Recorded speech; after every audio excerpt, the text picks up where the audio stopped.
לצערי, נתניהו... Israeli Minister Benny Gantz quit his country's emergency coalition government on Sunday, leaving Prime Minister Benjamin Netanyahu without a centrist power in his government.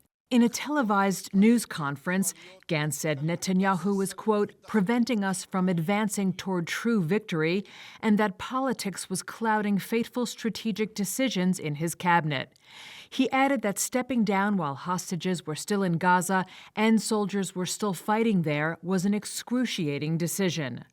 A former general, Gantz had joined Netanyahu's inner war cabinet soon after the October 7th attacks by Hamas, where he, the Prime Minister, and Defense Minister Yoav Gallant were the only voting members. I was very privileged, together with my friends, to bring to the cabinet room all the experience we have. I know that the other people are staying there, mainly Yoav Gallant and Prime Minister himself. They know what should be done. Hopefully they will stick to what should be done, and then it will be okay. Gantz last month had presented Netanyahu with a June 8th deadline to come up with a clear post-war strategy for Gaza.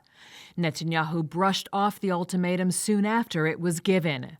While the departure of Gantz's centrist party will not pose an immediate threat to Israel's government, it could have a serious impact. It leaves Netanyahu reliant on hardliners with no end in sight to the Gaza war and a possible escalation in fighting with Lebanese Hezbollah. This would likely increase strains already apparent in relations with the U.S. and intensify public pressure at home, with the war still not achieving its stated goals, the destruction of Hamas, and the return of more than 100 remaining hostages held in Gaza.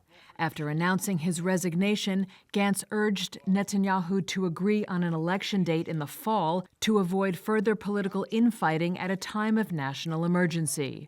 Polls have shown Gantz to be the most formidable political rival to the prime minister.